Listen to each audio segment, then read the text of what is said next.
Bismillahirrahmanirrahim. Assalamualaikum warahmatullahi wabarakatuh. Alhamdulillahirabbil alamin. Hamdan katsiran thayyiban mubarakan fi kama yuhibbu rabbuna wa yardah. Wa asyhadu an la ilaha illallah wahdahu la syarikalah wa asyhadu anna Muhammadan abduhu wa rasuluh. Allahumma shalli ala nabiyyina wa sayyidina Muhammad wa ala alihi wa man tabi'ahum bi ihsan ila yaumiddin. Allahumma inna nas'aluka ilman nafi'a wa rizqan thayyiba wa amalan mutaqabbala. Puji syukur kita panjatkan pada Allah, salawat dan salam semoga tercurah pada Nabi Agung, Nabi besar kita Muhammad sallallahu alaihi wasallam. Baik, pemirsa sekalian, pada pagi ini kita berada pada pertemuan Sekolah Fikih Muamalat pertemuan ke-63. Kita akan kembali melanjutkan permasalahan harta haram muamalah kontemporer, masih seputar permasalahan riba, yaitu kali ini kita lihat tentang mudharabah mushtarakah. Ada mudharabah, kerjasama bagi hasil, ada juga istilah lain namanya musyarakah. Kalau sini musyarak, ya, musyarak itu bersama, kalau musyarakah itu kerjasama. Nah, di sini dimana ada pihak yang menjalani bisnis dan ada pihak yang memberikan modal. Nah, di sini kita lihat sampai nanti ada transaksi di bank konvensional maupun ini transaksi di bank bank syariah. Nah, ada juga istilah mudharabah ini. Apakah mudharabah ini sudah memenuhi aturan seperti yang ditetapkan oleh syariat ataukah tidak? Nah, kita akan lihat dalam pembahasan pagi ini insyaallah. Baik, bisa dilihat sekarang kita masuk pertemuan 63, monggo. Mudharabah mustarakah. Mudharabah mustarakah adalah gabungan dari dua kata mudharabah dan mustarakah. Nah, ini gabungan dua kata yaitu mudharabah dan mustarakah.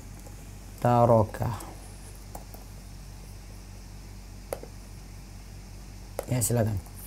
Yang dimaksud dengan mudharabah adalah transaksi penanaman dana oleh pemilik dana atau sahibul mal kepada pengelola atau mudharib untuk melakukan usaha tertentu dengan pembagian hasil berdasarkan nisbah yang disepakati oleh kedua pihak. Sedangkan kerugian modalnya ditanggung oleh pemilik dana. Nah, lihat ya. Mudharabah mushtarakah itu gabungan dari mudharabah dari mushtarakah. Kemudian dimaksud dengan mudharabah adalah, kita tulis mudharabah, transaksi penanaman dana oleh pemilik dana sahibul mal. Jadi ada sahibul mal, pemilik dana, kemudian ada pengelolanya yaitu kita sebut dengan mudharib, ya, untuk melakukan usaha tertentu. Ya, di sini untuk melakukan usaha tertentu. Ya.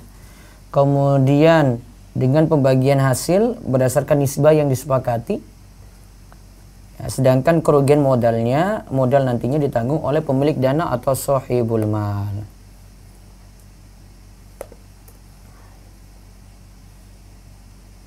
Jadi ada 5 di sini ya. Kalau kita lihat dari definisi ini, mudharabah adalah transaksi penanaman dana oleh satu, sahibul mal, pemilik dana. Dua, pengelolanya yaitu mudharib. Tiga, untuk melakukan usaha tertentu. Jadi ada usaha yang dilaksanakan oleh si pengelola, ada bisnis yang dijalankan. Kemudian keempat itu ada pembagian hasil berdasarkan nisbah yang disepakati. Yang kelima itu kerugian modal nantinya ditanggung oleh pemilik dana sahibul mal. Jadi tidak bisa kerugian itu ditanggung oleh pengelola saja mudharib. Sahibul mal juga berhak nanggung rugi. Nah, itu. Ini poin penting yang membedakan dengan utang piutang. Kita lihat ada mudharabah. Mudharabah. Ini ada pihak ini pemilik modal, sahibul mal,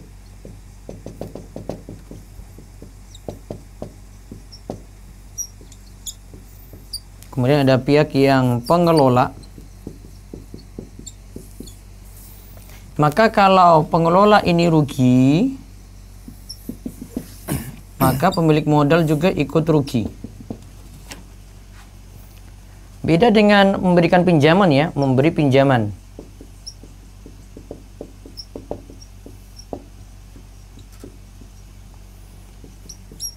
A ini meminjamkan,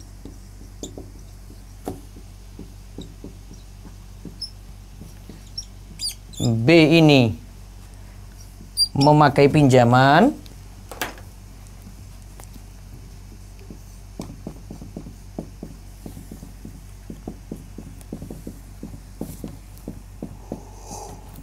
nah ini misalnya B ini pakai untuk modal usaha, kemudian rugi,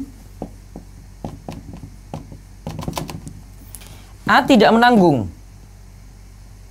Ya, A tidak menanggung. Sebagaimana B ini untung, ya, B juga tidak serahkan pada A. Cuma A nanti dikembalikan uang utuh.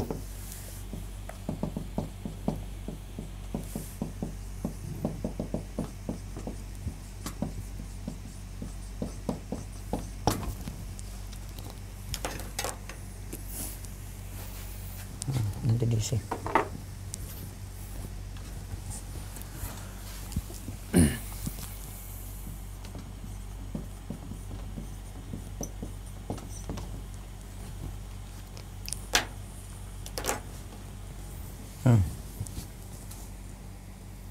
Terus Mushtarakah berarti serikat, gabungan atau perkumpulan.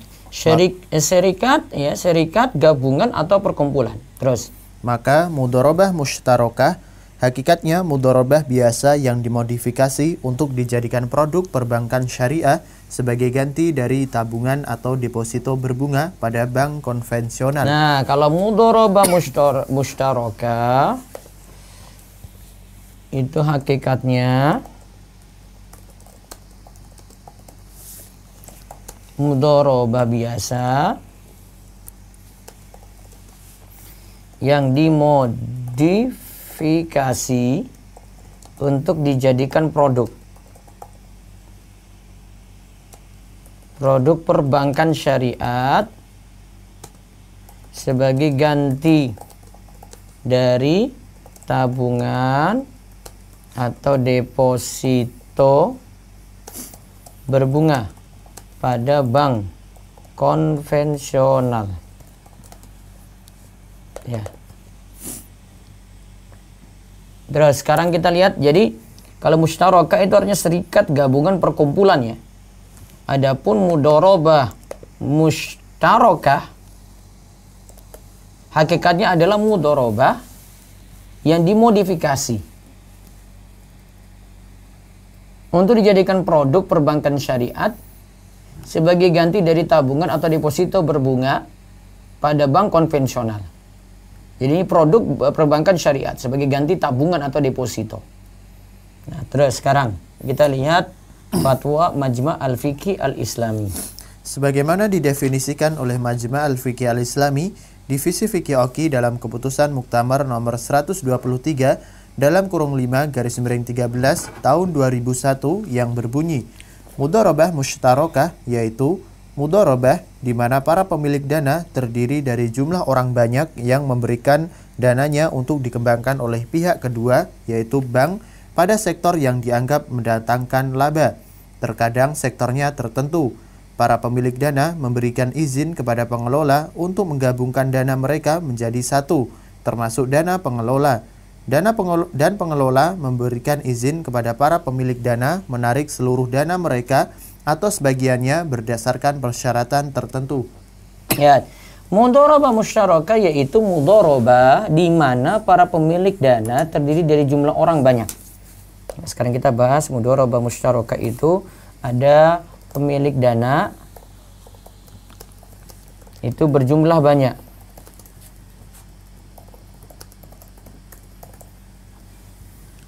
Terus yang memberikan dananya untuk dikembangkan oleh pihak kedua. Yang memberikan dana untuk dikembangkan oleh pihak kedua atau bank. pada sektor yang dianggap mendatangkan laba. Dikembangkan oleh pihak kedua bank, disalurkan pada sektor yang dianggap mendatangkan laba.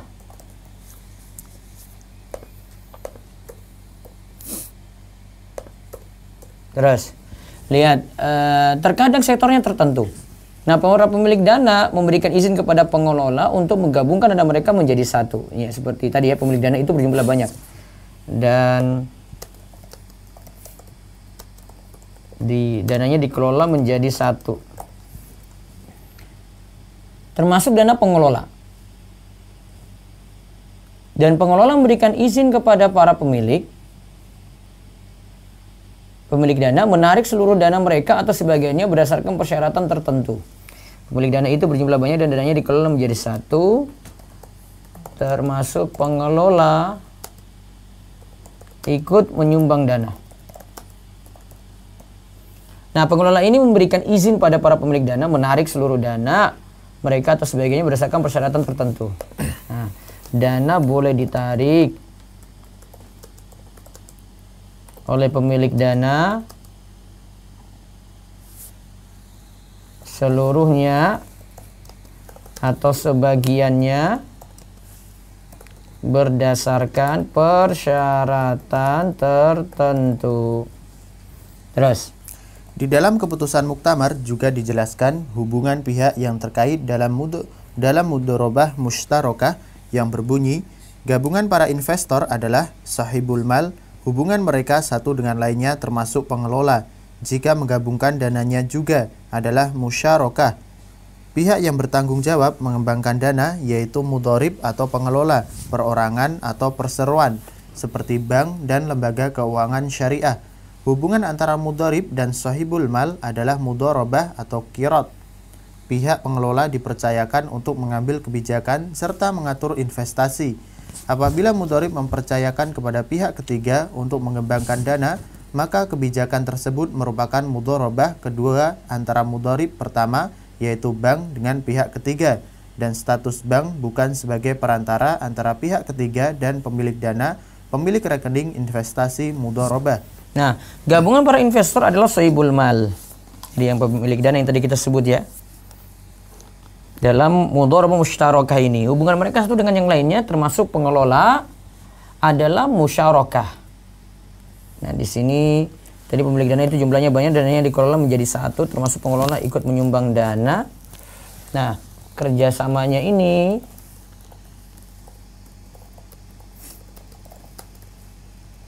disebut dengan musyarakah. Nah, pihak yang bertanggung jawab mengembangkan dana yaitu mudharib, pengelola, perorangan atau perseroan seperti bank. Nah, hubungan antara mudharib, si pengelola tadi ada pengelola ya. Berarti bank itu sebagai mudharib, sebagai pengelola.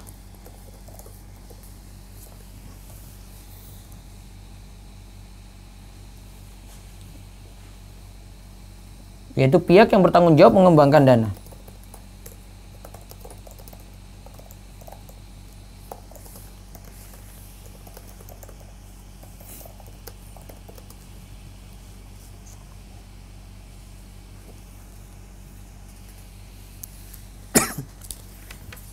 Nah, pihak pengelola tadi bertanggung jawab untuk mengambil kebijakan serta mengatur investasi.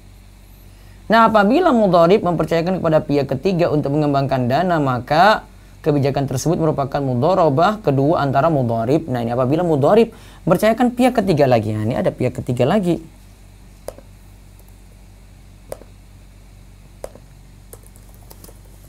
Ada pihak ketiga lagi untuk mengembangkan dana.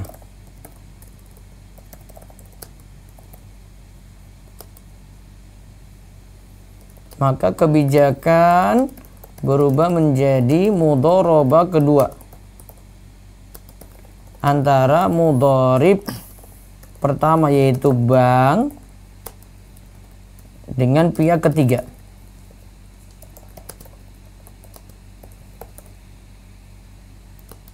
Dan status bank kali ini sebagai perantara antara pihak ketiga dan pemilik dana. Nah, berarti ada dua kemungkinan ya.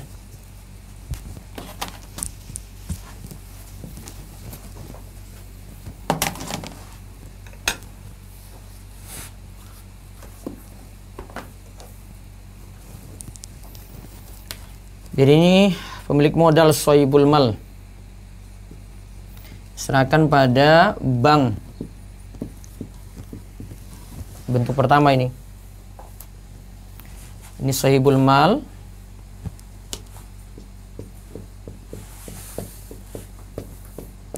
Bank ini sebagai mudharib.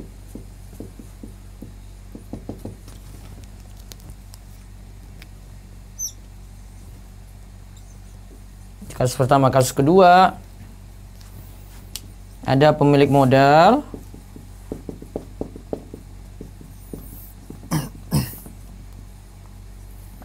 terus ada bank di sini sebagai mudharib pertama.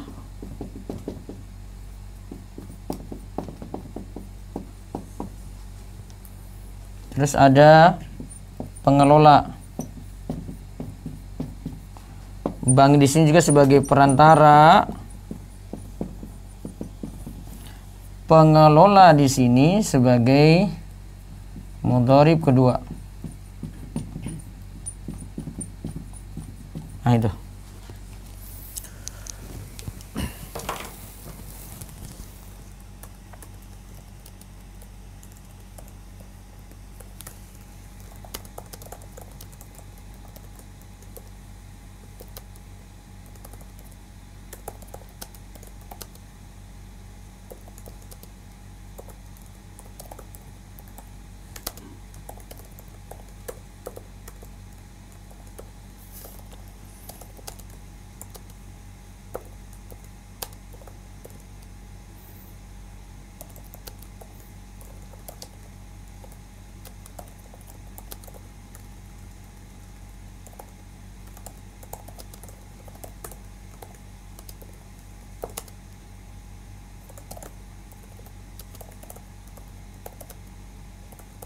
Ya. Terus hubungan antara mudharabah, mushtarakah, dan ribadain. nah sekarang, adakah ribadain dalam mudharabah mushtarakah? Ya. Pada dasarnya, hukum mudharabah mushtarakah adalah mubah atau boleh. Akan tetapi setelah mudharabah mushtarakah diakui sebagai produk bank syariah, bermunculan wacana dari beberapa peneliti ekonomi syariah agar dana yang diserahkan oleh masyarakat kepada bank syariah untuk dikembangkan dalam akad mudharabah mendapat jaminan dari pihak mudharib atau bank sebagai pengelola, sebagaimana halnya yang diterapkan oleh bank konvensional, di mana bukan hanya pokok dana tabungan yang dijamin, bahkan termasuk juga bunga. Pada dasarnya hukum mudharabah musyarakah adalah mubah. Hukum asal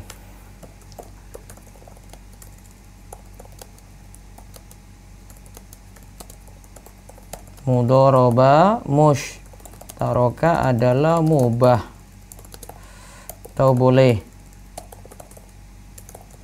Akan tetapi setelah mudharabah musyarakah diakui sebagai produk bank syariah, bermunculan wacana dari beberapa peneliti ekonomi syariat agar dana diserahkan oleh masyarakat kepada bank untuk dikembangkan dalam akad mudharabah mendapat jaminan dari pihak mudharib. Nah,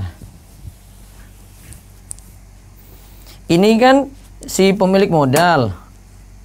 Ini dana masyarakat di sini serahkan pada bank. Nah, tentu di sini dia pingin uangnya dijamin. Kalau ini disalurkan kepada pengelola, ya. Jadi ini berkembang,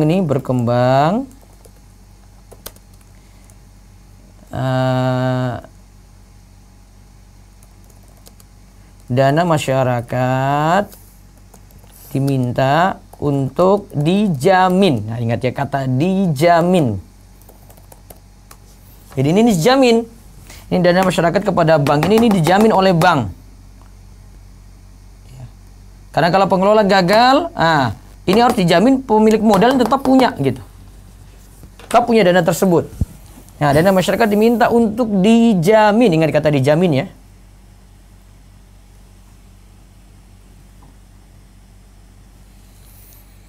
Mendapat jaminan dari pihak mudharib. Dana masyarakat diminta untuk dijamin oleh pihak mudharib.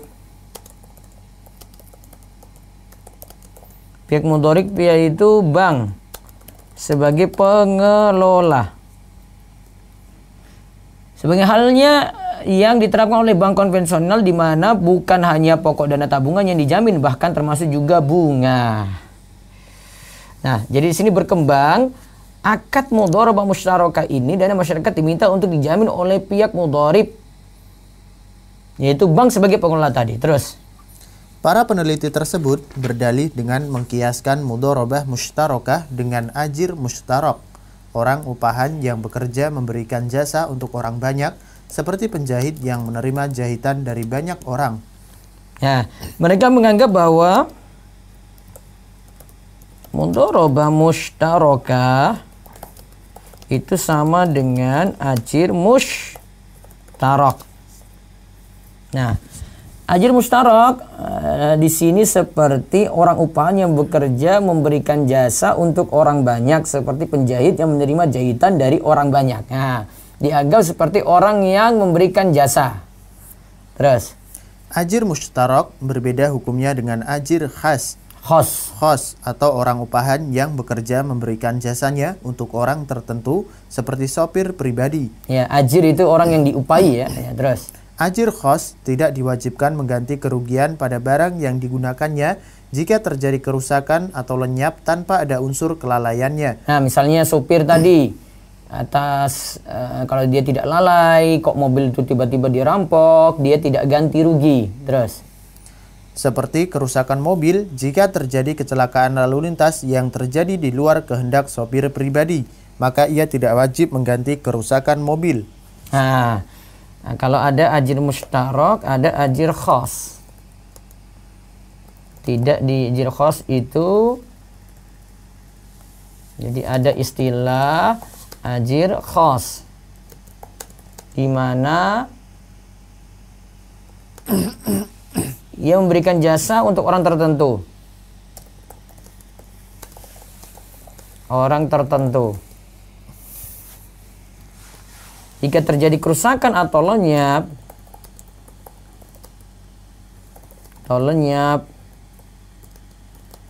tanpa ada unsur kelalaian, seperti kerusakan mobil jika terjadi kecelakaan lalu lintas dan terjadi di luar kehendak sopir pribadi, maka ia tidak wajib mengganti kerusakan mobil. Jika terjadi kerusakan atau lenyap tanpa ada unsur kelalaian, maka ia tidak wajib mengganti. Seperti tadi ya, seperti supir pribadi. Oke. Terus kalau ajir musyarak, baca lagi. Ajir musyarak diharuskan menjamin barang para pengguna jasanya dalam kondisi bagaimanapun jua, kecuali terjadi musibah umum seperti kebakaran yang menimpa toko penjahit akibat jalaran api dari toko yang lain. Ini pendapat dalam mazhab Hambali. Nah, sekarang ajir musyarak diharuskan menjamin, ingat kata menjamin. Menjamin barang para pengguna jasanya dalam kondisi bagaimanapun jua, kecuali terjadi musibah umum seperti kebakaran yang menimpa toko penjahit, ya seperti kebakaran ya gitu ya.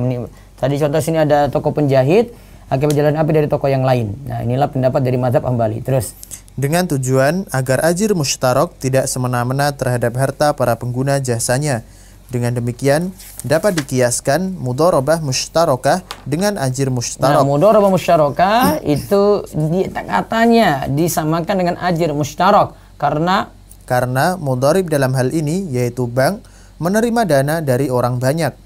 Agar bank tidak semena-mena terhadap dana masyarakat, maka bank diwajibkan untuk menjamin pokok dana yang diterima dari masyarakat. Nah, alasannya seperti ini, dianggap mudharabah musytarakah itu sama dengan ajir musytarak. Sekarang lihat tanggapan. Tanggapan, dalil yang digunakan tidaklah kuat karena tidak memenuhi persyaratan kias. Nah, jadi sini ada subhat. Ya. Kemudian ada tanggapan. Ya, terus lanjut. 1. Hukum al-makis alaihi disyaratkan disepakati oleh mustadil dan mu'tarid. Dalam hal ini, ajir musytarak tidak disepakati para ulama bahwa ia wajib menjamin barang pelanggan. Karena dalam mazhab para ulama yang lain, ajir musytarak tidak wajib mengganti barang pelanggan jika rusak di luar kehendaknya. Nah, lihat ya. Dalam mazhab lain, selain mazhab Hambali berarti ya, dalam mazhab yang lain selain Hambali, ajir musytarak tidak wajib mengganti barang pelanggan jika rusak di luar kehendaknya. Ya. Kalau yang tadi pendapat sebelumnya itu, ini pendapat dalam mazhab Hambali, ajir musytarak orang upahnya bekerja memberikan jasa untuk orang banyak seperti penjahit tadi ya. Nah, ajir musytaraknya harus menjamin. Ini menurut ya pendapat mazhab Hambali. Kalau pendapat mazhab yang lain ya tidak.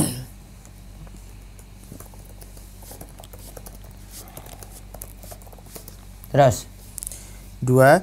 Kias ini dinamakan kias ma'al farik. ya, Karena terdapat perbedaan antara ajir musytarak dan mudharabah musytarakah. lihat ya, ada perbedaan antara ajir musytarak dan musyarakah dan mudharabah musytarakah. Mudharabah musytarakah ya. Yaitu ajir musytarak mendapat imbalan yang disepakati dari awal. Adapun mudharabah musytarakah, pengelola mungkin mendapat laba dan mungkin tidak. Nah, lihat di sini perbedaannya. Kalau ajir musytarak yang diupahi tadi ya, yang dapat pesanan dari banyak pelanggan tadi, kalau ajir musytarak mendapat imbalan yang disepakati dari awal. Sedangkan kalau mudharabah, ingat kalau mudharabah itu bisa mendapatkan untung dan bisa tidak. Beda. Kalau mengupahi ya sudah. Dari awal bisa ditentukan. Namun kalau mudharabah ada dua kemungkinan. Ini bisa jadi untung, bisa jadi rugi. Terus Dengan demikian, maka dalil masih ada lagi yang tadi. yaitu ajir musytarak mendapat imbalan yang disepakati dari awal. Adapun mudharabah musytarakah, pengelola mungkin mendapat laba dan mungkin tidak. Maka jika ia juga harus menjamin dana sahibul mal, dapat dipastikan ia akan rugi berlipat ganda pada saat usaha mudharabah mengalami kerugian. Nah, lihat ya. Maka ia juga harus menjamin dana sahibul mal, dapat dipastikan ia akan rugi berlipat ganda pada saat usaha mudharabah mengalami kerugian. Nah, jadi kalau dalam mudharabah musytarakah, pengelola mungkin mendapatkan laba dan mungkin tidak.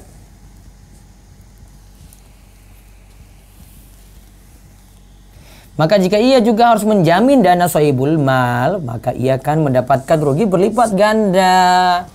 Kan tadi sudah disebut. Kalau dalam mudharabah itu, ya, kalau rugi ya dapat barang-barang, ya untung juga dapat barang-barang. Nggak boleh yang rugi ini ditanggung oleh si pengelola saja.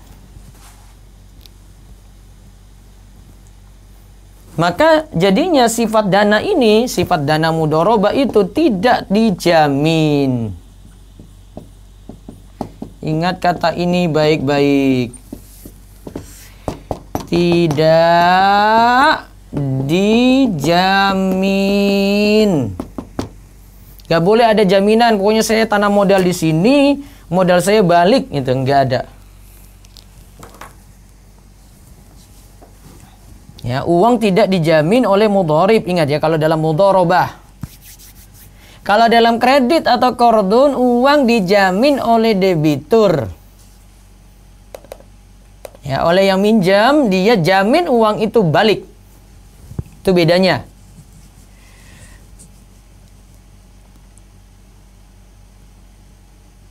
Nah, terus.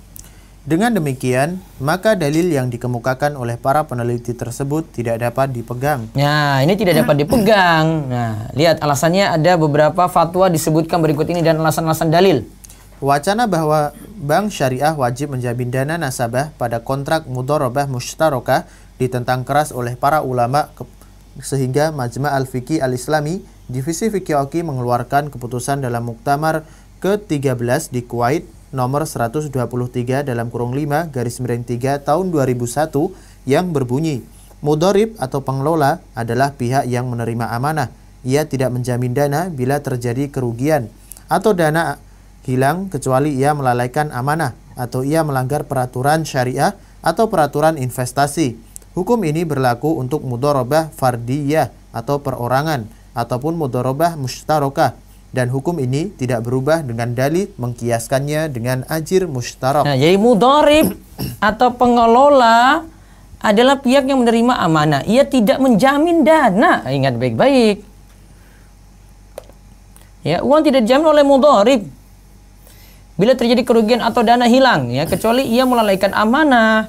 Uang tidak dijamin oleh mudharib kecuali ia melalaikan amanah. Atau ia melanggar peraturan syariat.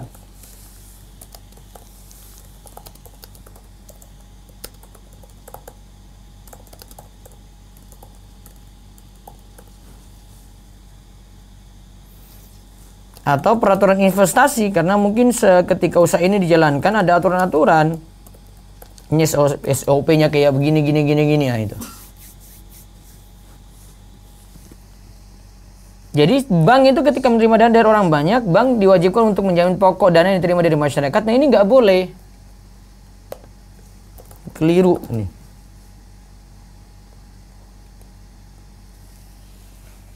Terus.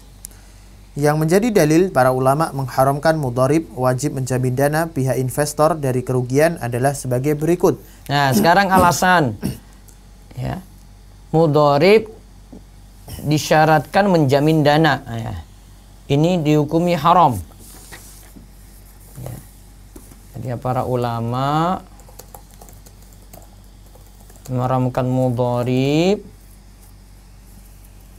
ya, wajib menjamin dana pihak investor dari kerugian. Ya, terus. 1. Ijma', kesepakatan para ulama sejak abad pertama hingga sekarang bahwa jika dibuat persyaratan dalam transaksi mudharabah agar pihak pengelola menjamin modal dari kerugian, maka persyaratannya batal. Nah, ada ijma'. Coba lihat, ada ijma' tentang ini dari Al-Qurtubi dan Ibnu Qudamah. Al-Qurtubi, ulama mazhab Maliki, wafat 474 Hijriah, berkata, mudharib atau pengelola usaha menerima modal dan mengembangkannya tanpa ada jaminan menanggung kerugian. Kerugian ditanggung oleh pemilik modal dan tidak ada perbedaan pendapat para ulama dalam hal ini. Dan jika pemilik modal mensyaratkan agar pengelola menanggung kerugian, maka akad mudharabahnya batal. Ya, lihat ya. Ada ijma' disebutkan oleh Al-Qurtubi dan Ibnu Qudamah, mudharib atau pengelola usaha menerima modal dan mengembangkannya tanpa ada jaminan menanggung kerugian. Ya. Lihat Ibnu Qudamah sudah? Ibnu Qudamah, ulama mazhab Hambali, wafat 682 Hijriah, berkata, bila disyaratkan bahwa mudharib atau pengelola menjamin dana dari kerugian, maka persyaratannya batal. Tidak ada perbedaan pendapat ulama dalam hal ini. Nah, Ibnu Qudamah berkata, lihat kata Ibnu Qudamah ini juga bagus. Bila disyaratkan bahwa mudharib atau pengelola menjamin dana dari kerugian, maka persyaratannya batal. Tidak ada perbedaan pendapat ulama dalam hal ini. Ya, terus. 2. Persyaratan kerugian ditanggung oleh mudharib menjadikan pihak pemberi modal tidak menanggung resiko apapun dan tetap mendapatkan keuntungan. Ini bertentangan dengan hadis Nabi Shallallahu Alaihi Wasallam. La yahillu salafun wa bai'un wa la ribhu ma lam tadman. Tidak halal menggabungkan antara akad pinjaman dan jual beli. Tidak halal keuntungan barang yang tidak dalam jaminanmu. Hadis riwayat Abu Dawud. Terus Ibnu Abi Syaibah. Ibnu Abi Syaibah dalam Musannaf meriwayatkan dari Ali bin Abi Thalib radhiyallahu anhu bahwa ia berkata, Man qasama ribha fala dhamana alaih. siapa yang ikut mendapat keuntungan dalam sebuah usaha, maka dia tidak menanggung kerugian. Nah, siapa yang ikut mendapat keuntungan dalam sebuah usaha, maka dia tidak menanggung kerugian. Nah, sekarang coba lihat kalimat yang sebelumnya. Tidak halal menggabungkan antara akad pinjaman dan jual beli. Nah, karena tadi ya, kalau seperti ini berarti tidak menanggung resiko. Jadi persyaratan kerugian ditanggung oleh mudharib menjadikan pihak pemberi modal tidak menanggung risiko dan tetap mendapatkan keuntungan. Ini bertentangan dengan dalil.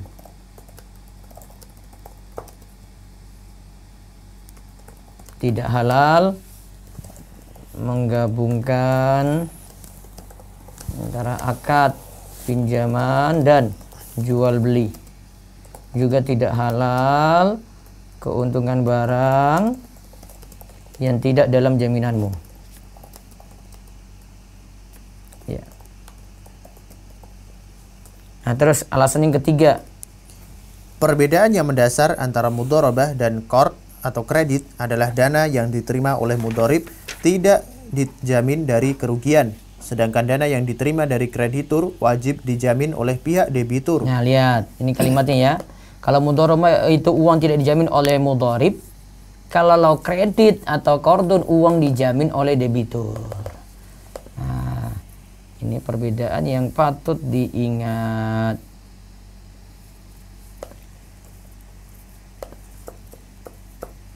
Oke, terus maka jika mudharib disyaratkan menjamin dana yang diterimanya dari kerugian akad mudharabah berubah menjadi qard, dan ketika pihak pemberi dana menerima bagi hasil, sesungguhnya ia menerima bunga atau riba karena akad mudharabahnya telah berubah menjadi akad pinjaman berbunga tidak tetap. Hal ini disepakati keharamannya oleh para ulama karena termasuk riba dain. Jadi jika mudharib disyaratkan menjamin dana, akad akan berubah menjadi qardun pinjaman, sehingga jika ada bagi hasilnya hakikatnya adalah riba. Lihat ya kalimatnya ini. Mudharib itu ya. Ini tidak menjamin dana. Tidak menjamin. Nah, kalau di sini kok disuruh menjamin ya. Menjamin berarti kalau ini jadi menjamin, maka akadnya itu jadi qardun. Qardun utang piutang. Utang piutang tidak boleh ambil untung. Kalau ambil untung maka jadi riba dain. Terus dengan demikian jelas bahwa wacana yang dimunculkan oleh beberapa peneliti ekonomi syariah tersebut merupakan wacana untuk mengubah mudharabah menjadi riba. Nah, akad mudharabah diubah menjadi riba. Nah, terus ini yang terakhir. Nah, siap-siap jika ada yang mau bertanya bisa nanti menelepon di 0812 281 85131 atau lewat WA di 0812 281 85131. Atau bisa ya lewat Zoom Kobar Islam Academy, lewat resen langsung ataupun lewat chat. Bisa bertanya seputar materi atau di luar materi. Coba lihat. Dan sayangnya Hal ini juga banyak dipraktikkan oleh lembaga keuangan syariah di Indonesia, di mana kerugian yang mengurangi modal ditanggung oleh pihak yang menerima pembiayaan mudharabah untuk menutupi modal yang telah diserahkan. Hal ini diperkuat dengan Fatwa Dewan Syariah Nasional nomor 105 /DSN MUI /10/2016 tentang penjaminan pengembalian modal pembiayaan mudharabah musyarakah dan wakalah bil istitsmar yang berbunyi ketentuan khusus 3. Pengelola boleh menjamin pengembalian modal atas dasar kehendaknya sendiri tanpa permintaan dari pemilik modal. Nah, ini tidak dibolehkan. Jadi tidak boleh mengatakan pengelola boleh menjamin pengembalian modal. Ini tidak. Ini jadi akadnya jadi berubah jadi qardun. Nah, di situ kritikan Ustadz Irwandi pada lembaga keuangan syariah. Nah, berikutnya nanti kita bahas dana talangan haji dan arisan. Juga ada hadiah uang tunai atau cashback. Baru kita masuk pada riba bai'. Nah, ini sudah sampai halaman 542. Wallahu alam bisawab. Mudah-mudahan bawa faedah bermanfaat. Nah, silakan kami buka tanya jawab. Kami persilakan dari Zoom Khobar Islam Academy untuk bertanya terlebih dahulu. Monggo. Oh iya, sebelumnya ada pengumuman. Kami mohon maaf untuk kajian malam. Ya, sementara ini kami off-kan dulu, kecuali yang malam Selasa. Malam Selasa untuk konsultasi. Adapun malam yang lainnya, kami mohon maaf dulu, nanti akan kami ganti. Kalau untuk bulan November ini kami khusus untuk kunjungi jamaah dulu sekitar pesantren. Kami tidak bisa live karena masalah sinyal juga. Sini daerah yang sulit sinyal sebenarnya di beberapa tempat di dekat pesantren sini. Maka malam selama November ini kecuali malam Selasa kami off-kan dulu. Akan ada pemberitahuan selanjutnya insya Allah. Nah, adapun materi seperti biasa kami taruh di grup ya Rumaisa Fikih Muamalat untuk ikhwan dan akhwat. Silakan bergabung. Dan kami ingatkan grupnya sudah ada ikhwan sendiri, akhwat sendiri. Mohon dipahami ini grup terbuka ya. Jadi kami tidak bisa kendalikan grup. Jadi kalau tiba-tiba kok ada ikhwan masuk di grup akhwat, nah ini bukan resiko kami yang membuat grup. Karena grup ini tidak bisa diatur siapa yang masuk, karena ini untuk publik. Sehingga tolong tidak banyak yang protes jika ada yang mungkin salah masuk. Saya cuma menganggap itu mungkin salah masuk, bukan sengaja. Kita harus tunjukkan itu salah masuk. Ya, karena saya tidak membuka grup ini juga untuk tanya jawab orang-orang yang orang-orang bisa bertanya bebas, tidak. Cuma bisa dimanfaatkan kalau ada postingan seperti artikel ini, ya. Seperti postingan seperti artikel kajian ini saya posting dalam bentuk artikel di grup, dan nanti ada pengumuman-pengumuman seperti ujian dan lainnya.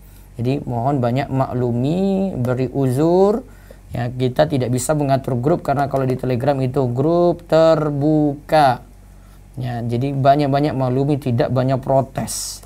Wallahu alam bisawab. Baik, kami buka dulu untuk sesi tanya jawab. Silakan di Zoom. Baik Ustaz, kepada peserta raise hand dulu Ustaz. Iya. Kepada Bapak Abu Syarif, silakan dibuka mic-nya. Assalamualaikum warahmatullahi wabarakatuh Ustaz. Waalaikumsalam warahmatullahi wabarakatuh. Fadol. Izin pertanyaan Ustaz. Ya. Ayah Ana beserta dengan adik iparnya itu melakukan ingin membangun sebuah usaha. Ya. Dan mereka menunjuk adiknya ayah Ana atau paman Ana itu sebagai kontraktor atau yang membangun tempat usaha tersebut. Ji. Nah, tapi paman Ana tidak mau dibayar sebagai jasa kontraktor, namun meminta saham nanti jika usahanya berhasil sebesar 25%. Saham jika usaha berhasil. Kalau tidak berhasil? Nah, itu yang Ana tidak tahu. Itulah. Akadnya itu akan merugikan yang punya usaha. Terus qadarullah, akad ini sudah berjalan berjalan cukup lama Ustaz, Ya. baru tahu belakangan. Ya. Dan yang menetapkan harga konstruksi adalah paman Ana sendiri itu. Jadi di tagihan yang disertakan itu dibilang dilakukan diskon 25%, namun setelah Ana periksa ada beberapa dana yang di markup. Nah, apakah akad tersebut dibolehkan Ustaz? Iya, pokoknya merugikan. Coba lihat, dia ambil saham, dia tidak mau dibayarkan. Pokoknya saham saya berapa persen tadi? 25%. Nah, kalau rugi gimana coba usaha itu berjalan? Uang jadi dijamin kan? Iya Ustaz. Iya, uang jadi dijamin seperti tadi kita sebut. Uang jadi dijamin berarti pihak pengelola yang nanggung rugi sendiri. Yang tadi taruhlah dia kasih modal, dia ngambil bagian dari usaha itu, dia tidak mau ambil rugi. Sejatinya dia itu bukan ingin nanam modal untuk bagi hasil, tetapi dia ingin meminjamkan karena dia ingin uangnya dijamin balik. Tamam Ustaz. Bagusnya gini, solusinya buat akad baru lagi. Pahamkan yang kajian ini tadi.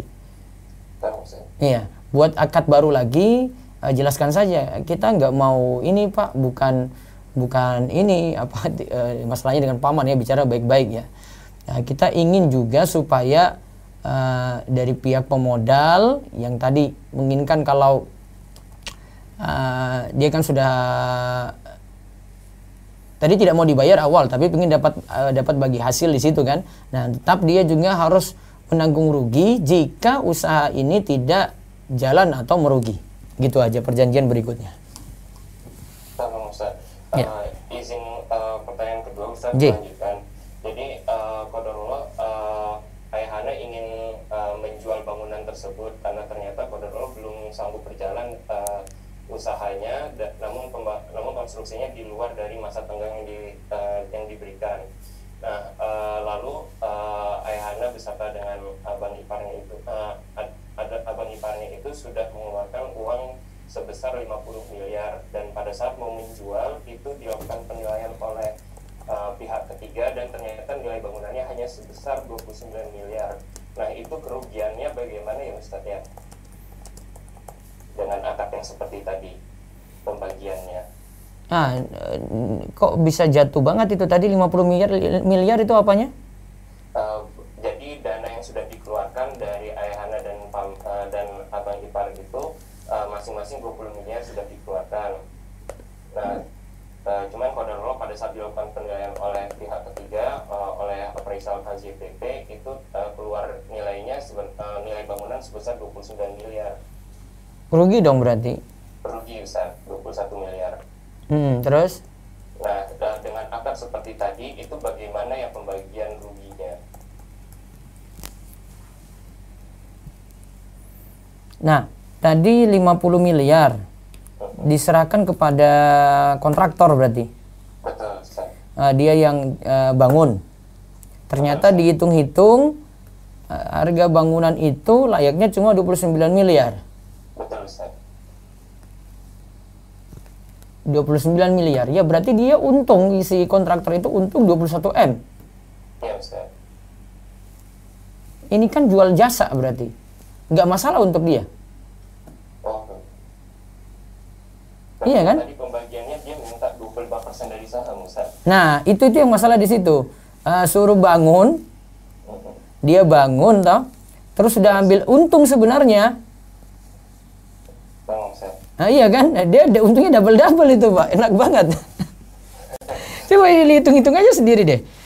Sudah nilainya 29 miliar, untung sudah 21 miliar kan? Terus minta lagi setelah itu dapat saham kan? 25%. Iya, Ustaz. Nah, berarti kalimat dia itu, saya nggak ambil untung, ngapusi berarti bohong. Oh, baik Ustaz. Tamam. Iya, itu bohong itu. Dia bilang gak dapat untung apa-apa, sudah untuk saya untuk sama aja. Mana nilai bangunan dengan itu saya sudah selisih besar. Kalau selisih cuma 1 juta rupiah sih kita maafkan aja gitu. Ini separuh coba. Iya Ustaz. Jadi dia sudah untung double itu, rugi itu yang nanam modal. Rugi double. Iya, nggak usah mau, dia bilang aja, "Woi Pak, ini nilai bangunan aja segini. Jenengan ingin ambil untung lagi, kita dapat apa kayak begini?" sudah ambil saham 25%. Wah, enak banget. Qadarullah karena anggota keluarga, Ustaz. Itulah memang bisnis dengan anggota keluarga itu banyak gak enaknya, sama seperti pinjam uang ke meminjamkan uang pada keluarga juga gak enaknya lebih banyak. Terakhir Ustaz, ini qadarullah abang iparnya ayah anak itu baru saja meninggal. Apakah dana yang sudah ditanamkan di bangunan itu menjadi harta waris juga? Kalau ada untung. Tenang. Iya kan? Kalau nggak ada untungnya berarti sudah. Kan pingin nanam modal bagi hasil. Betul, Ustaz. Iya gitu. Jazakallahu khairan, Ustaz. Waalaikumsalam. Allah ibarik fiik. Baik, yang kedua silakan. Nah, selanjutnya kepada Ibu Dian Ika. Boleh dibuka mic-nya. Waalaikumsalam warahmatullahi wabarakatuh. Silakan, Bu Dian. Makanya kalau misalnya kita di bank itu dikasih fasilitas, maksudnya gini, kita kalau transfer itu nggak kena biaya admin itu termasuk boleh atau nggak boleh? Jadi dia tuh setelah kita transfer kita tetap dipotong misalnya buat biaya adminnya, tapi nanti beberapa saat kemudian itu nanti dibalikin lagi ke rekening kita, itu boleh nggak ya Ustaz? Soalnya kalau transfer itu biaya jasa ya, boleh saja. Dan nasabah kalau dapat biaya itu balik boleh dia manfaatkan. Itu nggak ada kaitannya dengan utang piutang itu. Dan itu tidak ada kaitannya dengan tabungan sebenarnya. Transfer kan sendiri. Iya. Akad tersendiri gitu. Iya. Berarti itu boleh ya? Boleh. Termasuk. Boleh. Terus satu lagi, satu waktu itu kan pernah ada yang tanya kalau misalnya kita lupa. Terus lupa sujud tahiyat awal. Iya. Itu kan kalau misalnya udah berdiri nggak usah duduk lagi. Nah Iya. misalnya kita jadi makmum terus imamnya lupa, kan kita kalau cewek kan Tepuk punggung telapak tangan. ya. Nah berarti walaupun kita tepuk tangan berarti si imam itu nggak usah duduk lagi ya Ustaz. Jadi nanti dia di akhirnya sujud sahwi. Iya. Kalau imam sudah berdiri tegak dia lanjut, dan jamaah harus memahami ini, nggak usah protes di situ. Kadang ada jamaah yang ngotot lagi, tetap dia tepuk punggung telapak tangan terus dia tepuk lagi. Imam nggak turun-turun, tepuk lagi. Jamaah yang salah, kenapa nggak memahami kalau imam tidak bisa balik gitu, tidak boleh balik. Enak. Nah tapi nanti tetap di akhir itu sujud sahwi dia, sebelum salam. Sujud sahwinya kalau misalnya imamnya nggak sujud sahwi sebelum salam, nanti kita tetap sendiri sujud sahwi. Tidak juga. Pokoknya imam yang sujud baru jamaah ikut sujud. Harusnya dia lakukan gitu. Tapi kalau dalam mazhab Syafi'i ini masih sunnah ab'ad.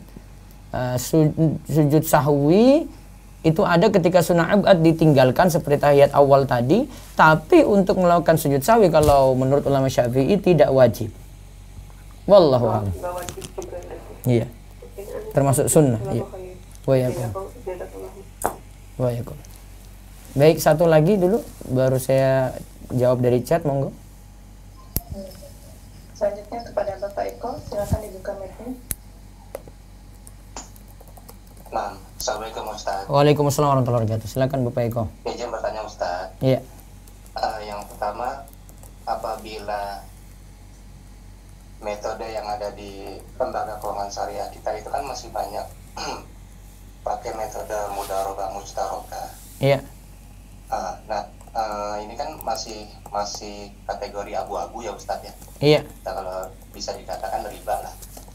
Nah kira-kira metode apa yang bisa kita gunakan ketika kita akan membuka satu produk di lembaga keuangan ini Ustadz ya? Kita hanya bisa meminimalkan saja, milih yang lebih aman kalau memang kita ingin menyimpan dana di situ. Bilang aja kalau mau ini ya, misalnya Pak Eko ingin buka rekening, minta saja akad wadiah. Oh bisa ya Ustadz ya untuk kalau wadiah itu kita tidak dapat bagi hasil sama sekali. Oh nihil bonus kan ya Ustadz? Nihil bonus. Cuma nanti resikonya biaya admin ada gitu ya, resiko memang pakai jasa orang gitu kan. Biaya admin ada, ATM mungkin dia potong untuk ATM, ada biaya bulanan. Nah itu masih lebih mending dibandingkan milih akad yang ada bagi hasilnya. Nah itu jadi cari aja akad wadiah, atau tegaskan aja, bilang saya nggak mau bagi hasil Bu, Kalau mau buka rekening ya, saya nggak mau bagi hasil, nihilkan aja bagi hasilnya gitu. Oh iya ini ada ini ya, biasanya di Bank Syariah ada. Nah Ustaz. Iya. Terus yang kedua Ustaz, Afwan takutnya Ana ada terlewat Ustaz. Iya. Untuk transaksi kali bil kali itu contohnya seperti apa Ustaz ya? Nah ini kalau misalnya ini jual beli ya. Nah Ustaz. Gini, saya nggak punya barang. Ya, saya jaminkan. Oh barang ini saya nanti datangkan untuk Bapak. Ya. Nah. Terus si ini sudah jamin harus bayar. Pokoknya kalau barang ini ada bayar. Berarti kan dia tidak punya, tertunda. Si pembeli juga belum bayar. Iya kan? Dia belum bayar, tapi sudah diikat. Harus bayar ya ketika barang ada ya. Nah, berarti kan ini sudah melakukan akad, si penjual sudah lakukan akad dengan pembeli, tapi dengan sesuatu yang tertunda, ini juga tertunda. Berarti kali bil kali. Oh, jadi dipersyaratkan di awal. Iya, nggak boleh. Harusnya cuma janji aja. Kalau di buku Satriwandi ini kan disuruh janji aja. Ya saya cuma janjikan ya, maaf, jangan dulu bayar. Nggak usah DP dulu ya. Nah, biasanya kayak gitu kalau mau aman. Nggak usah DP dulu Pak. Tunggu barang saya cari dulu. Barang Pak Eko misalnya yang jual, Pak Eko cari. Nah, terus telepon dia lagi kalau sudah ada. Pak, ini sudah ada barangnya, jadi beli nggak? Nah, jadi beli nggak kan berarti kan belum pasti juga. Oh iya, saya nggak jadi, mohon maaf sekali. Ini qadarullah, barang itu belum saya butuhkan sekarang. Oh berarti nggak jadi. Ah, Pak Eko nggak boleh marah kalau nggak jadi. Oh gitu Ustaz ya. Iya. Karena kan awal tadi kan ini tertunda, kali bil kali kalau itu terjadi. Nggak boleh. Kali bil kali jadinya Ya. Ustaz ya. Kenapa kok sifatnya tidak boleh? Karena sesuatu sudah tidak ada jaminan di sini, ini juga tidak ada gitu loh. Rugi sebenarnya bagi kedua belah pihak ini. Nah, Ustaz. Nah, jadi amannya barang miliki dulu. Satu pihak punya ini. Nah, terus dia bayar. Yang ini yang pesan tadi bayar. Nah, itu baru benar. Oke. Sekarang Ustaz. Oh iya, Go. Ya. Baik, bisa lewat chat dulu, bisa pilih dua, monggo. Yang di resign tahan dulu, nanti saya balik ya. Ya, di chat monggo. Assalamualaikum Ustaz. Waalaikumsalam. Ya. Bagaimana hukum dropshipper yang diperbolehkan? Apakah aplikasi dropshipper Miso boleh secara syariat? Di mana aplikasi tersebut khusus untuk menjadi perantara penjualan? Jazakumullah khairan Ustaz. Nah, selama jadi dropshipper itu mudahnya kita pahamkan itu seperti calo. Gak punya barang si calo itu, tapi dia promokan. Itu boleh. Maka dropshipper kalau kedudukannya seperti ini sudah dapat izin dari pemilik barang boleh. Misalnya ada di beberapa marketplace sudah beli barang, kemudian di bawahnya ada pilihan mau dropshipper. Oh, berarti dari pemilik toko sudah mewakilkan kepada ini, ya nanti barang tinggal dia kirim langsung kepada konsumen yang melakukan akad dengan marketplace ini. Nah, dia dapat bonus di situ dari transaksi ini. Nah, seperti itu tidak masalah. Wallahu alam. Ya, terus satu lagi dari chat.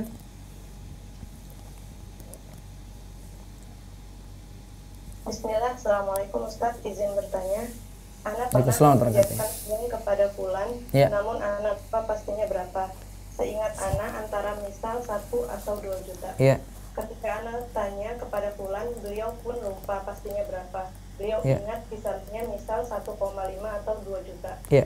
Seandainya hutang pastinya bulan kepada anak itu misal 1,5 juta, namun beliau membayar kepada anak misal 2 juta. Dan di awal tidak ada kesepakatan untuk melebihkan pembayarannya. Apakah itu riba? Tidak riba karena tidak disyaratkan di awal. Boleh. Tidak riba karena tidak disyaratkan di awal. Wallahu alam. Terus ada lagi dari chat lagi, monggo. Assalamualaikum. Izin bertanya, Waalaikumsalam Ustaz, warahmatullahi bila di lembaga keuangan syariah atau LKS masih menerapkan metode mudorobah mustarokah Ya. yang mengandung riba, Ya. lantas metode apa yang bisa kita pakai untuk bermuamalah di LKS ini, Ustaz? Nah, tadi itu sudah saya jawab. Jadi coba cari nanti dengan akad wadiah. Kalau ingin menyimpan uang di bank syariah. Wallahu alam. Baik, saya baca dulu dari WhatsApp. Ya, silakan. Izin bertanya Ustadz, 3 orang ikut menanamkan modal usaha. Terus? semuanya ikut mengelola dalam usaha tersebut. Ya, berarti musyarakah ya. Namun, 3 orang masih bekerja di perusahaan lain dan mendapat gaji bulanan dari perusahaan tempat mereka bekerja. Ya, terus. Sedang yang satu, yaitu si A, tidak lagi kerja full di perusahaan lain, sehingga porsi kerja si A untuk mengelola usaha lebih besar dari yang lain. Ya, terus. Apakah boleh si A menerima gaji bulanan mengingat punya kebutuhan pokok yang harus dipenuhi, atau ada solusi atau cara lain, Ustadz? Masalahnya kalau dia terima gaji bulanan, tadi kan kita sifatnya uang tidak dijamin ya, sedangkan dia sudah dapat jaminan gaji. Uang tidak dijamin lagi di situ, maka nanti bercampur di sini. Dia dapat untung terus, dia tidak bisa dapat ganti rugi, kecuali begini kesepakatannya, kalau sudah dapat untung tiap bulan maka bagi hasil. Nah, bagusnya seperti itu, usaha sudah jalan, dapat untung tiap bulan, bagi hasil. Dan bagi hasilnya berapa, maka pihak yang mengelola, misalnya dia cuma seorang diri, yang lainnya separuh-separuh dan dia itu lebih banyak full, nah dia dapat keuntungan lebih besar, yang lainnya nanti di bawah dia. Nah, itu lebih tepat. Ya, karena dalam akad mudharabah sekali lagi atau kerjasama ya, itu kan harus kita pahami uang itu tidak dijamin. Ya, biar nanti kalau ada untung dibagi sama-sama, ada rugi dibagi sama-sama. Wallahu a'lam. Terus. Ustadz, bagaimana hukumnya dalam aplikasi Gojek atau GoFood jika ada potongan beberapa persen tetapi ada minimal pembelian dan pembayaran dengan tunai? Yang penting di sini masalahnya kalau ada saldo saja ya. Kalau ada saldo di GoPay, kemudian dia dapat diskon, maka tidak boleh karena termasuk riba. Terus. Satu lagi. Bila dalam perjanjian mudharabah ada pasal seperti ini, Ya. bagaimana Ustadz? Yaitu pasalnya, jika terjadi pailit atau kebangkrutan usaha, Ya. maka pihak manajemen akan mencari pihak ketiga untuk dapat melanjutkan keberlangsungan usaha. Pihak manajemen akan mengembalikan keseluruhan dana pemegang saham dengan menjual aset usaha maupun Tidak dari... boleh.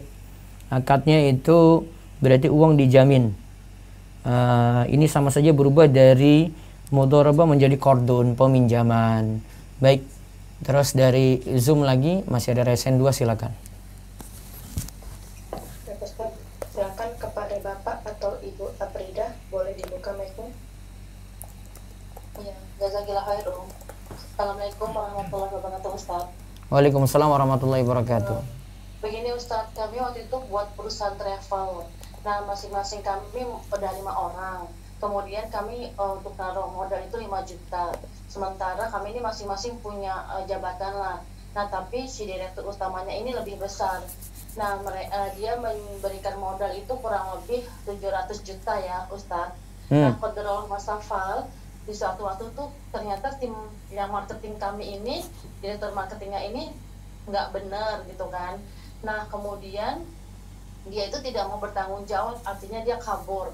Nah, kemudian yang lain juga pada nggak bertanggung jawab. Nah, bagaimana dengan kalau saya itu saya bantu semampunya dan saya juga ikut bertanggung jawab karena direktur utamanya ini sudah ditinggalkan dengan teman-teman kami gitu, Ustaz.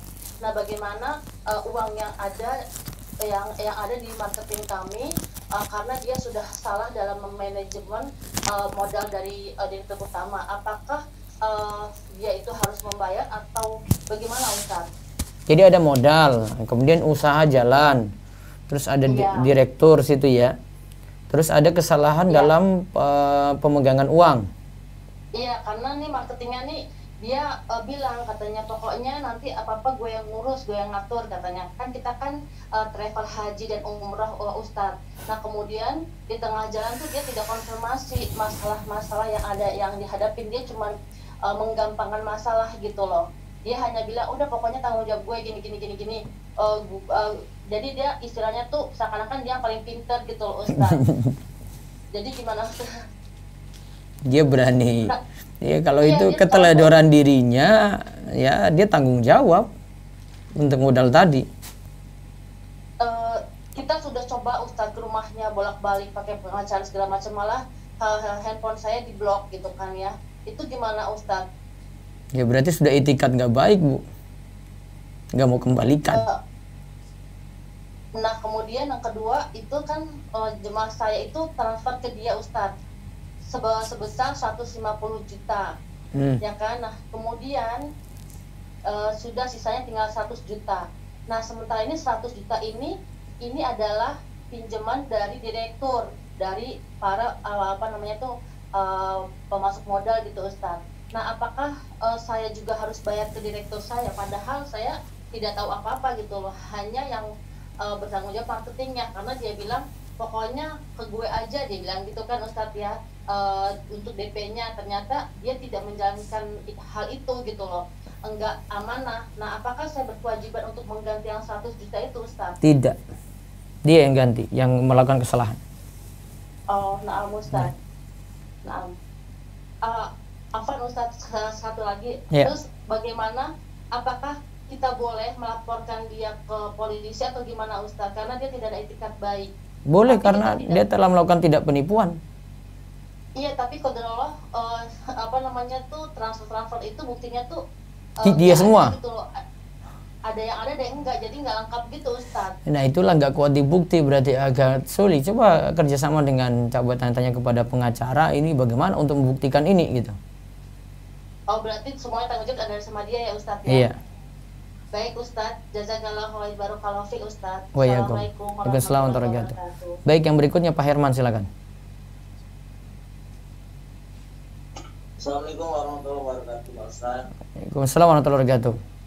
Sehat ya Pak Ustadz? Iya, silakan. Pak, tadi yang Budian Pak Afwan, tadi beliau bertanya terkait dengan pembebasan nih Pak. Tapi saya yang salah keliru menangkap Pak. Tadi saya pernah ditawari juga Pak, saya khawatir takutnya itu juga riba Pak, fasilitas ya. Karena ada beberapa tabungan Pak di bank syariah, kalau minimal saldo tertentu Pak itu bebas semua Pak Ustadz. Bebas biaya, bebas makan di mana gitu Pak. Takutnya saya khawatir apakah itu bisa terkait dengan ada tambahan Pak atas tabungan ataupun dana yang kita miliki Pak. Itu jenisnya juga sama Pak, wadiah Pak Ustadz. Ada dipotong tiap bulan nggak biaya-biaya admin? Enggak Pak Ustadz. Jadi kayak transfer misalnya itu atau masuk loan semana asal saldonya tertentu Pak sebesar sekian itu bebas semua, termasuk dikasih asuransi Pak. Yang tempoh hari kebetulan saya enggak saya terima Pak Ustaz. Karena menurut saya itu ada sedikit tambahan. Ini beda lagi nih. Beda Pak Ustaz. Iya. Ada saldo itu. Oh iya, makanya tadi Pak Ustaz tadi yang Budian tanya tadi, kalau nggak salah itu potongannya itu dia transfer dari saldo yang bersangkutan Pak Ustaz. Dia transfer kan butuh biaya. Iya. Kalau biaya digratiskan gimana? Biasanya dia cashback Pak, dapat dulu baru dikembalikan Pak Ustaz. Iya, sama saja kan berarti digratiskan. Itu karena makanya saya bilang Pak Ustaz, saya tanya apakah itu karena kita punya saldo Pak? Kalau yang saya ditawarkan saya itu karena ada saldo tertentu Pak Ustaz. Misalnya saya cuma lewat itu saja tanpa mampir saldo, boleh nggak? Enggak dapat Pak Ustaz. Kalau misalnya saya pakai rekening yang lain, tetap harus bayar. Tapi kalau saya pakai rekening yang tadi yang saya bilang tertentu, gratis Pak Ustaz. Berarti tidak boleh. Baik Pak Ustaz. Nanti kalau yang tadi Budian ya, nanti dicek lagi saldonya. Itu berarti karena saldo. Kalau cuma sekadar transfer saja berarti boleh. Ya baik Pak Ustaz. Jadi kalau transfer aja boleh Pak Ustaz? Boleh. Kalau dapat diskon boleh. Tapi kalau karena ada saldo, nah jadi masalah. Baik Pak. Ya. Yang kedua Pak Ustaz, ini saya agak liar Pak Ustaz. Ini yang terkait dengan tadi poin hadis dari Rasul yang poin 541, haba, siapa yang ikut mendapat keuntungan dalam sebuah usaha, maka dia tidak menanggung kerugian Pak. Ada kalimat tidak Pak. Itu kayaknya saya salah terjemah itu. Tidaknya itu hilang Pak ya? Iya. Man qasama ribaha, siapa yang ikut mendapat keuntungan, fala dhamana alaih. Nanti saya cek ini dulu tekstual hadisnya nih, bisa jadi teks hadisnya juga kurang tepat. Jadi saya agak ragu ya. Ya, biar ragu Pak Ustaz. Iya. Baik Pak Ustaz, terima kasih Pak Ustaz. Iya, makasih Pak Herman, Allah barik fiik. Baik, ya, yang berikutnya lagi Bu siapa? Adhar. Nah, Ustaz, Assalamualaikum warahmatullahi wabarakatuh. Waalaikumsalam warahmatullahi wabarakatuh. Izin bertanya Ustaz, Iya. kalau kita menjual barang tetapi di covernya itu ada gambar makhluk hidup, itu boleh nggak Ustaz? Misalnya kita buat beli yogurt tuh kan misalnya dari sapi, kemudian dia ada tampilan hewannya, terus ada foto pemiliknya, itu gimana ya Ustaz? Kan kita beli produk, beli pokoknya, produknya, Iya. bukan beli gambar, boleh? Boleh ya? Seperti yang HP itu di dalamnya ada emasnya begitu ya Ustaz? Kita Iya, bisa betul sekali. ya seperti itu. Ji. Syukran ya Ustaz. Ya. Assalamualaikum warahmatullahi Oke, wabarakatuh. selamat terkata. Silakan terakhir Bu Meli. Bu Meiti, Kamelia, Bu Meiti. Assalamualaikum Ustaz. Ya, waalaikumsalam warahmatullahi wabarakatuh. Ini Ustaz yang tadi mengenai kerjasama atau jadi investor gitu ya Ustaz. Nah, apakah investor itu boleh menetapkan besaran keuntungannya gitu Ustaz, marginnya gitu Ustaz? Pakai persen, nggak bisa pakai ini. Pakai persen, Bu. Oh ya, pakai persen. Kalau ini kan hal ini sudah pernah ditanyakan Ustaz. Itu dari keuntungan atau dari omset Ustaz yang lebih afdolnya Ustaz? Ada perbedaan signifikan nggak persennya? Ada juga kalau misalnya omset, kalau omset itu kan misalnya omsetnya sekian ratus juta gitu. Kalau Ana cuman invest itu hanya misalnya sekian ratus juta, misalnya Ana hanya invest misalnya 10 juta katakanlah gitu Ustaz. Nah kalau dari keuntungannya sih dibilang 40% gitu. Hanya begitu Ustaz, gimana ya? 4% dari omset, tapi omset masih dipotong lagi pengeluaran-pengeluaran. Gitu, Ji? Ya, tapi kalau untungnya kan 40% Ustaz. Jadi karena Ana ikut investasi itu di tengah sudah proyek berjalan, jadi Ana hanya diberikannya 20%. Terus juga tidak menanggung yang lain-lain, hanya udah 20% aja lah biar gampang aja katanya gitu. Jadi nggak ikut dipajak juga gitu Ustaz. Itu seperti itu gimana Ustaz, boleh kan? Masih boleh. Masih boleh Ustaz ya. Iya. Kalaupun Ana yang menentukan atau bukan Ana yang menentukan, presentasinya juga. Yang penting saling ridho. Iya, boleh, yang penting saling ridho. Oh, jadi itu bukan riba ya Ustaz ya? Bukan. Kalau misalnya gini Ustaz,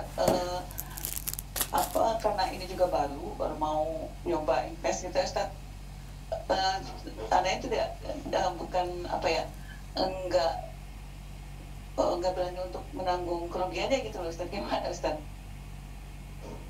Karena uang cuma itu-itunya gitu, misalnya gitu Ustaz, gimana ya?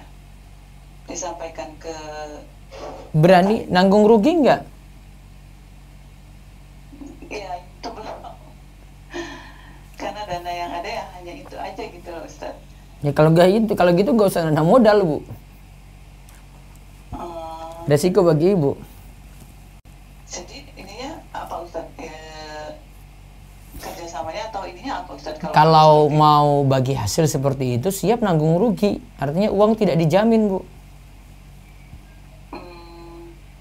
Walaupun ada surat perjanjiannya Ustaz ya?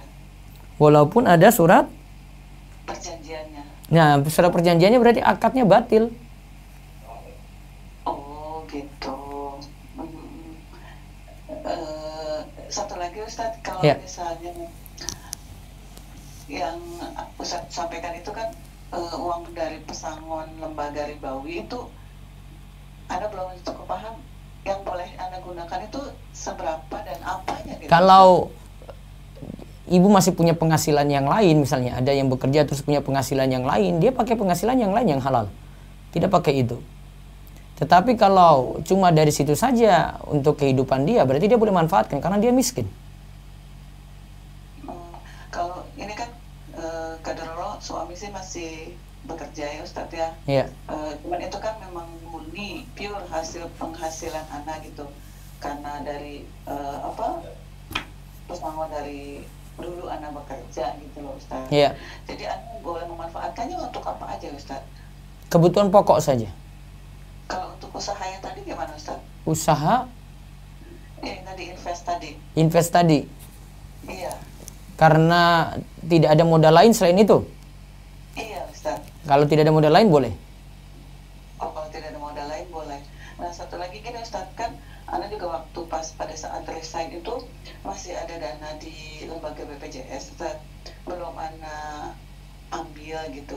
Nah, itu sebaiknya gimana ya Ustaz? Karena Ana juga agak sedikit bingung juga gitu. Ini boleh diambil atau gimana gitu Ustaz? Kalau misalnya tidak Ana ambil, jumlahnya juga agak lumayan kan Ustaz? Gitu. Gimana sebaiknya Ustaz? Hanya mengambil sebatas premi yang disetor. Kalau besaran preminya juga kan kita tidak tahu Ustaz ya. Ya, dihitung-hitung saja, kira-kira diperkecil aja deh. Oke, kalau misalnya ada jumlah yang preminya sekian, berarti Anda boleh memanfaatkan yang Iya. jumlah itu. Iya. Sisanya gimana Ustaz? Sisanya kalau mau diambil semua, berarti sisanya nanti disalurkan untuk kepentingan sosial, dana sosial. Kalau misalnya itu untuk misalnya Ustaz, karena Anda juga masih punya hutang ribawi, misalnya ada cicilan rumah. Nggak boleh. Oh, nggak boleh. Nggak boleh dipakai untuk itu. Hutang itu nggak boleh Ustaz? Nggak boleh. Nggak boleh pakai untuk pribadi, nggak boleh bangun masjid. Oh, kalau untuk menutup hutang riba pun nggak boleh? Nggak boleh. Oh, na'am Ustaz. Syukran Ustaz. Iya. Assalamualaikum. Waalaikumsalam. Baik, demikian pagi ini. Mohon maaf sekali lagi untuk yang kajian malam sementara off dulu sampai ada pemberitahuan selanjutnya. Tapi kajian malam Selasa tetap ada untuk konsultasi keluarga. Demikian kita tutup dengan doa kafaratul majelis. Mudah-mudahan bawa berkah bagi kita semuanya. Subhanakallahumma bihamdika asyhadu an la ilaha illa anta astaghfiruka wa atubu ilaik. Assalamualaikum warahmatullahi wabarakatuh. Sampai jumpa besok pagi dengan kajian Firqatun Najiyah.